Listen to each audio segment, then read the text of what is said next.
Hello my boils, my ghouls, and my zools. Welcome back to Kalash Kamaz. Today we are going to be talking about the M90. To catch you up to speed, the M90 is a Serbian AK from Zastava Arms USA. It is an import rifle with an 18.25 inch chrome lined barrel with a 1 in 7 twist. It does have a side rail, and it does have an adjustable gas system from the M76 and M77 rifles. The rifle itself does not have a bolt hold open device, however, the magazines themselves do. I've largely kept this rifle in factory form. I've really only changed out the furniture, stock and handguard and grip, and the trigger itself is the same trigger it came with from the factory, which I actually like quite a bit. To tell you the truth, I have lost count on how many rounds this thing has. It's got somewhere in the neighborhood of 5,000 to 6,000 or so. It's gotten a lot of use, seen a lot of competitions. It's been a little bit since I used it, so I decided to pull it back out, see how it's doing. And you know, funny enough, this thing has always been such a trusty backup. I actually went out to a Texas Tactical with the intention of shooting my M85, and it actually went down, so I had to pull this out, and I've been meaning to actually do an update video on this, so figured what better time than to get some footage of the M90 in action. So went at it at Texas Tactical, did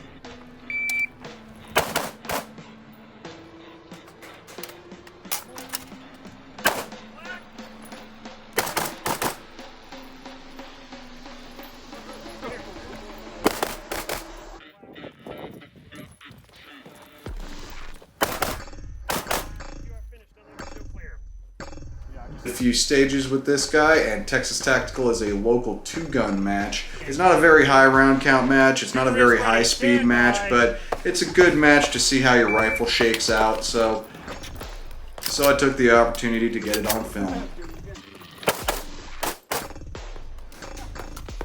It's on your holster, just keep going.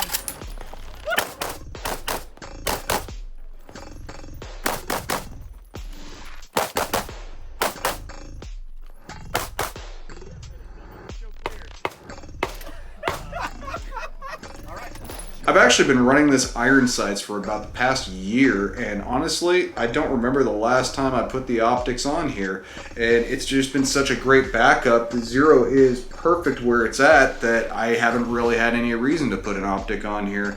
It's such a light shooter at gas setting 1. It has 3 gas settings, by the way. Gas setting 1 being the softest shooting. Ready and give me a nod. Shooter is ready, stand by.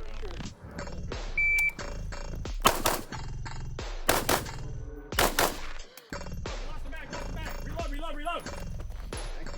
It's just such a soft shooter on gas setting 1 that I actually haven't moved it from gas setting 1 since the day I broke it in. And you know, you break it in on gas setting 3 and 2, but as soon as it was broken in, I put it on gas setting 1, haven't really moved it. And to tell you the truth, this rifle hasn't really had a whole lot of cleanings. It's maybe had about 1 or 2 in the past 2.5 years that I've had it. And one of the reasons I chose right now to do an update video on it is I saw that Clayco put out an update video on his M90. We got our M90s at about the same time, so it's a pretty good little shakeout on some sample size, so figured it'd be a good time to do a video. Shooter is ready, stand by.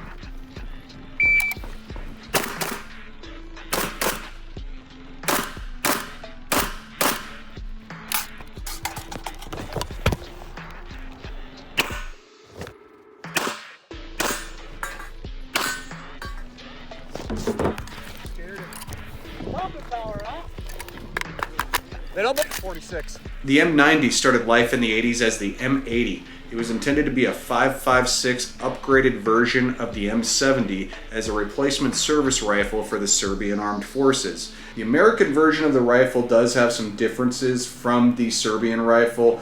Obviously no bayonet lug on the USA version, and it does retain the ability to shoot rifle grenades as well as being select fire in Serbia. The project would stall for a while after the fall of the Soviet Union, eventually entering service as the M21. So the M90 itself never entered service life, but it did get developed into the M21, which is a slightly different rifle, however, Very similar to the M90, still a 5.56 AK with a 1.5mm receiver. Alrighty, we have talked a little bit about where the M90 has been with me. We've talked a little bit about where it has been with the military. So let's do the next logical step and take a look at the guts after this many rounds. If you are not familiar with the M90, when you remove the dust cover, there's a little side tab you have to hit here. Push that in, then you can push this in, pull up your dust cover and pull that off. That is so you can shoot rifle grenades, and I don't really give a crap what YouTube is liking or disliking today, so we're just going to show removal. Alright, and you do have to push the button, to get the spring out. So let's take a look-see here. If you saw the latest video from Modern Tactical Shooting, he was having an issue with the back of his carrier peening, and that was due to his ALG in there.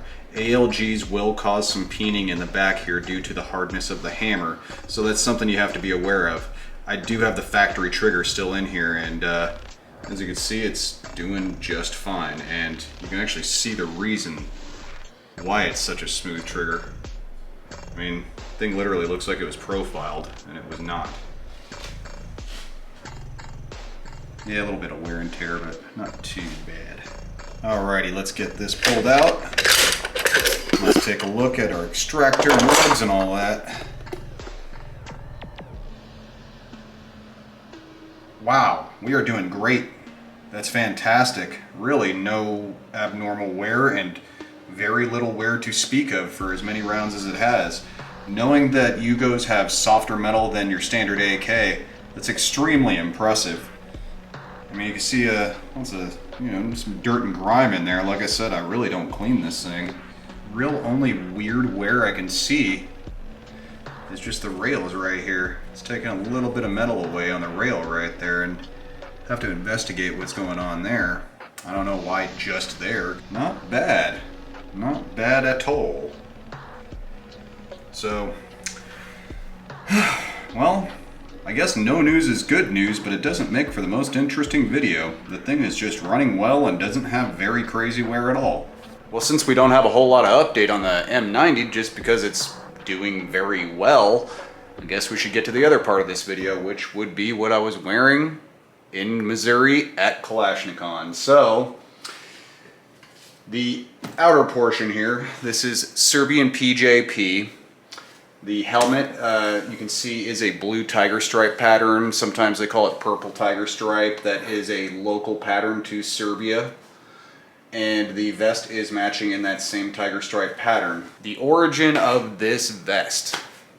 Now, the reason it was sitting in a crate full of Arcan Tiger stuff, there was other items of similar peculiarity sitting in there, and the reason why you would be a little suspicious about that is because it's blue tiger stripe.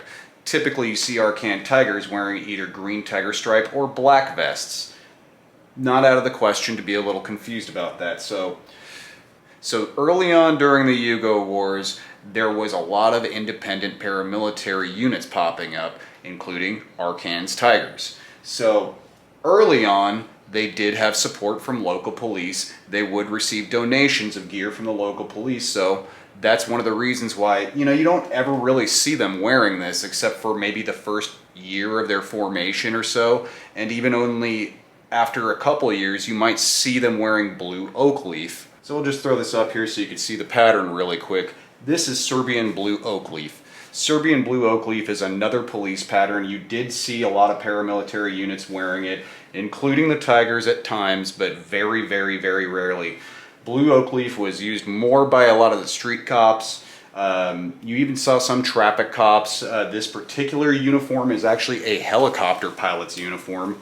The blue tiger stripe you'd see being more worn by their special operations forces within the police, and that's one of the reasons why you do see more combat style gear in blue tiger stripe, though it was a police thing.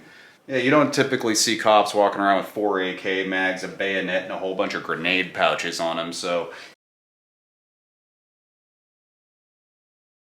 you could guess this was more for things like terrorism, and, inter-regional conflicts and whatnot. So, yeah, it's an interesting item, very interesting item. Definitely interesting origins. Well, boils, ghouls, and zools, I hope you enjoyed this little update on the M90, even though there was really no news to give, as it's just running well and doesn't have a whole lot of wear. But I hope you enjoyed this update on my Kalashnikov Day 1 outfit, as that was just a lot of fun to put together, and yeah, we'll be seeing it a little bit more in the future. Yeah, it was definitely fun competing alongside Tomislav wearing all his Croatian gear. He's actually Croatian. Me, I'm just doing it for historical LARP because it's fun. So, speaking of fun, stay safe, have fun, do stupid.